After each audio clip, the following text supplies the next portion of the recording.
ഇസ്ലാം മാനവികതയുടെ സിദ്ധാന്തമാണ്. ഇസ്ലാം സാഹോദര്യത്തിന്റെ പ്രത്യയശാസ്ത്രമാണ്. ആ മതത്തിന്റെ മൂല്യങ്ങൾ ഇന്ന് ലോക ജനസാമാന്യങ്ങൾക്കിടയിൽ ചർവണം ചെയ്യപ്പെട്ടുകൊണ്ടിരിക്കുന്ന ആഹ്ലാദഭരിതമായ ഒരു മുഹൂർത്തത്തിലൂടെയാണ് നമ്മൾ സഞ്ചരിച്ചു കൊണ്ടിരിക്കുന്നത്. ഇന്ന് സോഷ്യൽ നെറ്റ്വർക്ക് മീഡിയകളുടെ കാലമാണ്. ഈ മീഡിയകളാണ് ഇന്ന് ലോകത്തെ നിയന്ത്രിച്ചു കൊണ്ടിരിക്കുന്നത്. ഈ മീഡിയകളാണ് ലോകത്തെ ഇന്ന് ഭരിച്ചുകൊണ്ടിരിക്കുന്നത്. അതുകൊണ്ട് തന്നെ ഈ മീഡിയ, വേൾഡ് വൈഡ് വെബ്, ലോകം വല്ലാതെ ചുരുങ്ങിപ്പോയിരിക്കുകയാണ്. ലോകത്തിന്റെ ബൗണ്ടറി വിശാലമാകുന്നു കണ്ടുപിടുത്തങ്ങളിലൂടെ, എന്നിട്ടും ലോകം ചുരുങ്ങുകയാണ്. വേൾഡ് വൈഡ് വെബ്, ഗ്ലോബലൈസേഷൻ, ആഗോളീകരണത്തിന്റെ ഒരു റിസൾട്ടായിട്ട് നമുക്ക് കിട്ടുന്നത് ഗ്ലോബൽ വില്ലേജ് എന്ന് പറയുന്ന ഒരു കൺസെപ്റ്റാണ്. എങ്ങനെ ഉണ്ടായി ഇത്? ഗ്ലോബൽ എന്ന് പറയുമ്പോൾ തന്നെ ആഗോളം, ലോകം മുഴുവൻ, ഈ പ്രപഞ്ചാണ്ട കടാകത്തിന്റെ ഭൗമമണ്ഡലത്തിന്റെ ഒരറ്റം മുതൽ മറ്റേ അഗ്രം വരെ അധിവസിക്കുന്ന മനുഷ്യന്മാർ ഒരു കൊച്ചു ഗ്രാമത്തിൽ പാർക്കുന്ന ആളുകളെ പോലെ പരസ്പരം തിരിച്ചറിയുന്ന സംവിധാനത്തിലേക്ക് കടന്നു വന്നപ്പോഴാണ് ലോകം തന്നെ ഒരു ഗ്രാമമായത്. ഗ്ലോബൽ വില്ലേജ് എന്ന് പറഞ്ഞാൽ തന്നെ അതാണല്ലോ അർത്ഥം. ഒരു ലോകത്തിന്റെ ഗ്രാമീണ സ്വഭാവത്തിലേക്ക് ലോകത്തെ തിരിച്ചു കൊണ്ടുവരിക. സിറ്റിയിലുള്ളതിനേക്കാൾ ജനങ്ങൾ അങ്ങോട്ടും ഇങ്ങോട്ടുള്ള ഒരു കൂടിയാടലും, ജനങ്ങൾ അങ്ങോട്ടും ഇങ്ങോട്ടുള്ള ആശയവിനിമയവും ഏറ്റവും കൂടുതൽ സുതാര്യമാകുന്നത് വില്ലേജിലായിരിക്കും. വില്ലേജിന്റെ ഒരു സിസ്റ്റം അങ്ങനെയാണ്. അതുകൊണ്ട് തന്നെ ഒരു ഗ്രാമത്തിൽ അധിവസിക്കുന്ന ആളുകൾ ഈ അറ്റം മുതൽ ആ അറ്റം വരെ താമസിക്കുന്ന ആളുകളെ പറ്റി നല്ല അവയർനെസ് ഉള്ള ആളുകളായിരിക്കും. അപ്പൊ ലോകത്ത് കണ്ടുപിടുത്തങ്ങളും സോഷ്യൽ മീഡിയാസിന്റെ അതിപ്രസരവും ഒക്കെ ഉണ്ടായ സാഹചര്യത്തിൽ ലോകത്തിന്റെ ഏതറ്റത്തുള്ള മനുഷ്യനും മറ്റേ അറ്റത്തുള്ള മനുഷ്യനെ തിരിച്ചറിയാനും അവനുമായിട്ട് ചാറ്റിംഗ് നടത്താനും ഓൺലൈൻ സംവിധാനങ്ങൾ ഉപയോഗിച്ചിട്ട് അവനുമായിട്ട് കോൺവെർസേഷൻ നടത്തുവാനും ഒക്കെയുള്ള എല്ലാ ഫെസിലിറ്റീസും നമ്മുടെ വിരൽത്തുമ്പിലേക്ക് കടന്നു വന്ന ഒരു സാഹചര്യത്തിലാണ് നാം ജീവിച്ചുകൊണ്ടിരിക്കുന്നത്. എന്റെ പ്രിയപ്പെട്ട സഹൃദയന്മാർ, നമ്മുടെ ചാനൽ ഇസ്ലാമിക് സ്പീച്ച് TV എന്ന് പറയുന്ന മതപ്രഭാഷണത്തിന്റെ മേഖലകളിലേക്ക് ഓൺലൈൻ സംവിധാനത്തെ കൊണ്ടുപോകുക, ഓൺലൈൻ സംവിധാനത്തിലേക്ക് മതപ്രഭാഷണത്തെയും കൊണ്ടുപോകുക.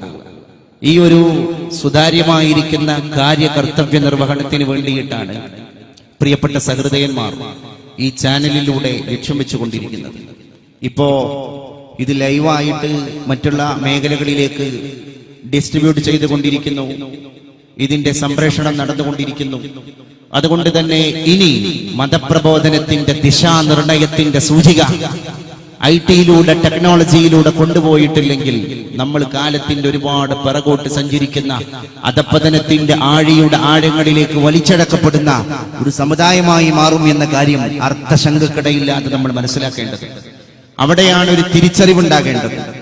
ഞാൻ പറഞ്ഞിട്ടുണ്ട്, ഒരു മതപ്രഭാഷകൻ അല്ലെങ്കിൽ ഒരു മതപ്രബോധകൻ അല്ലെങ്കിൽ ഒരു മതപണ്ഡിതൻ തന്റെ മതപ്രബോധനത്തിന്റെ ഭാഗതയം സൃഷ്ടിക്കുന്നതിന്റെ ഭാഗമായി രാവ് പുലരുവോളം പ്രഭാഷണം നടത്തുന്നതിനേക്കാൾ effective Islamic propagation according to this new era, ഈ പുതിയ കാലഘട്ടത്തിലേക്ക് ആവശ്യമായിരിക്കുന്ന മതപ്രബോധനത്തിന്റെ ധൈഷണികമായ സാങ്കേതികത്വം തുളുമ്പുന്ന വീക്ഷണത്തിലൂടെ ഒരു മതപ്രബോധകൻ നിർവഹിക്കുന്നതിനേക്കാൾ എഫക്റ്റീവായ ഇസ്ലാമിക പ്രബോധനം നിർവഹിക്കാനുള്ള സ്കോപ്പ് ഇന്നത്തെ IT വിദ്യാർത്ഥിയുടെ കയ്യിലാണ്, ഇന്നത്തെ ബിരുദധാരിയായിരിക്കുന്ന വിദ്യാർത്ഥിയുടെ കയ്യിലാണ്. അത്തരത്തിലുള്ള സ്റ്റുഡൻസ്, എസ്പെഷ്യലി നമ്മുടെ ടീനേജിലുള്ള കൗമാരക്കാരായിരിക്കുന്ന യുവാക്കളായിരിക്കുന്ന ഈ ചെറുപ്പക്കാര് മുഴുവൻ ഈ ദൗത്യത്തെ ഏറ്റെടുക്കേണ്ടതുണ്ട്. കാരണം എത്ര പെട്ടെന്നാണ് അവസ്ഥ മാറിയത്. ഇപ്പൊ നമ്മൾ ആലോചിക്കേണ്ടതുണ്ട്, ഈ മതപ്രബോധനത്തിന്റെ, മതപ്രഭാഷണത്തിന്റെ ഇത്തരത്തിലുള്ള ക്ലിപ്പുകൾ നമ്മൾ യൂട്യൂബിലേക്ക്, ഫേസ്ബുക്കിലേക്ക് സന്നിവേശിപ്പിക്കുന്നു. അത് മറ്റുള്ള ആളുകളിലേക്ക് നമ്മൾ ചെയ്തു കൊടുക്കുന്നു, അവർക്ക് പകർന്നു കൊടുക്കുന്നു, ഡിസ്ട്രിബ്യൂട്ട് ചെയ്തു. അത് ലോകത്ത് സ്പ്രെഡ് ആവുന്നത് എത്ര പെട്ടെന്നാണ്, ലോകത്തേക്ക് മുഴുവൻ വ്യാപിക്കുക. അപ്പൊ ഇവിടെ നടക്കുന്നതിനേക്കാൾ എഫക്റ്റീവായിരിക്കുന്ന ഒരു ഇസ്ലാമിക് പ്രൊപ്പഗേഷനെ പ്രൊമോട്ട് ചെയ്യാൻ പുതിയ മീഡിയാസിനെ ടേക്ക് ഔട്ട് ചെയ്തിട്ട് മീഡിയാസിനെ കയ്യിലെടുത്തിട്ട് നമുക്ക് കഴിയേണ്ടതുണ്ട്. അള്ളാഹു പറയുകയുണ്ടായി, ഉദ്ഉ ഇലാ സബീലി റബ്ബിക ബിൽ ഹിക്മതി വൽ മൗഇളതിൽ ഹസന വജാദിൽഹും ബില്ലതി ഹിയ അഹ്സൻ. പരിശുദ്ധ റസൂലേ, അങ്ങയുടെ സമുദായത്തിന് പറഞ്ഞു കൊടുക്കേണ്ടതാണ്, ഉദ്ഉ ഇലാ സബീലി റബ്ബിക, നിങ്ങൾ നിങ്ങളുടെ റബ്ബിന്റെ മാർഗത്തിലേക്ക് ജനങ്ങളെ പ്രബോധനം ചെയ്യേണ്ടതാണ്.